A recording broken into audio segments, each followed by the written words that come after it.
I like to consider myself a visionary. I really believe that for me personally, if I have a very high bar and very high standards and very high expectations, even if I don't quite make it there, I've made it pretty high. And I'm a big believer in goals and dreams and thinking big, because why not? Why not?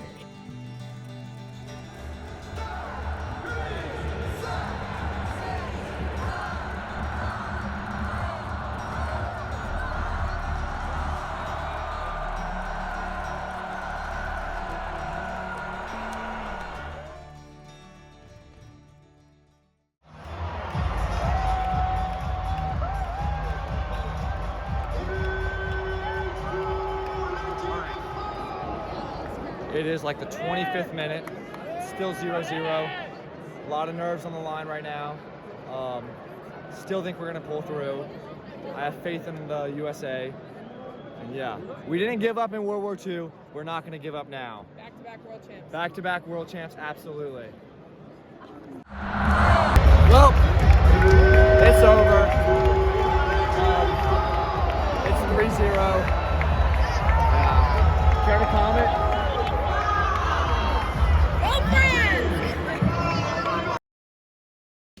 When we first discussed the Olympics project and bringing a student group to Paris for the Summer Olympics, that whole thought was phenomenal in itself. But we really got excited about what our students were going to be able to learn to produce while they had boots on the ground here in Paris, in Marseille, in Lyon, to continue to build relationships that they had among the Manship School.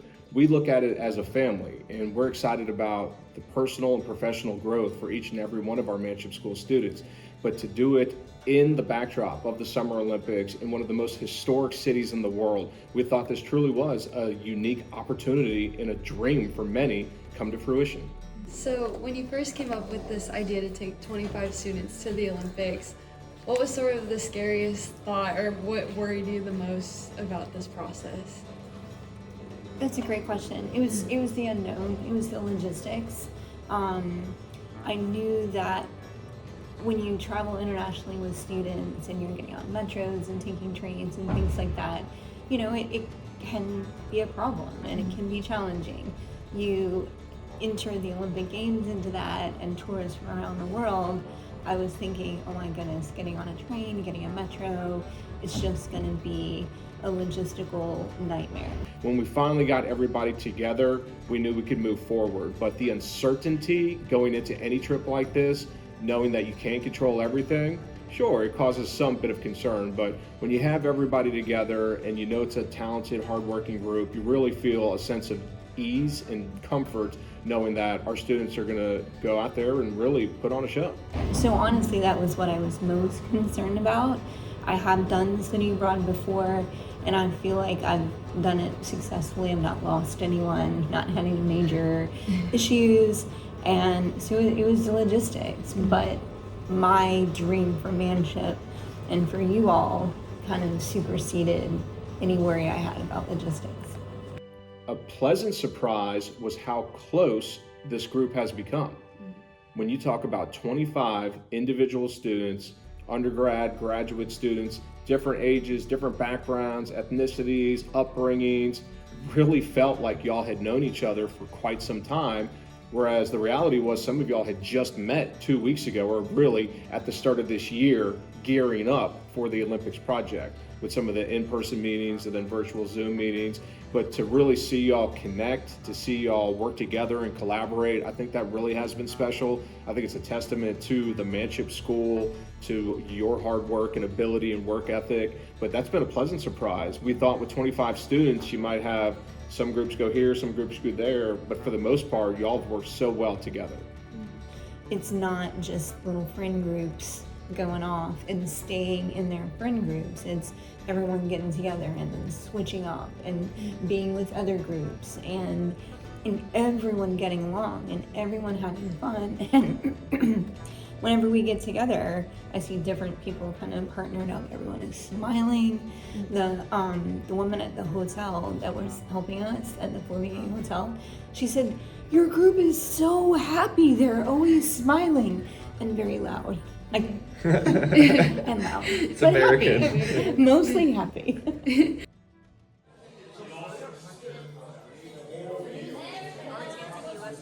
I don't know. That's gotta be. Come on.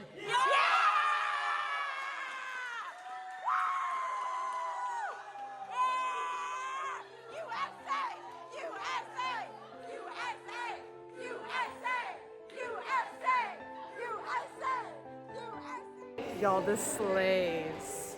Do y'all see this? We're literally in a castle. We live here for the next 3 days. I know. We live here now.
It doesn't matter if you're in journalism, digital advertising, PR, political communication, you tell stories.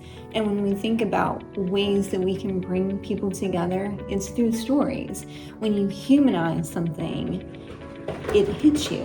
And you may not agree with that person, and you may hear someone's story and say, oh, I don't like this, but you feel a little bit. And that's what we train you all to do, to tell those stories. And I think that's the beautiful thing about mass communication. It's storytelling across platforms. And I really believe that you all have learned to do that. Well, you learned to do it before you got here, but you're doing it even more now. And I think that's critical. When we were hearing some of the stories in the Olympic Museum, and you hear about athletes who have just overcome so much and they wanted to be at the Olympic Games, you hear that and it resonates with you, and it kind of strikes a chord. And so sports bring people together, but we also hear the stories, and it affects us all individually, but then it kind of affects everyone on a more global scale.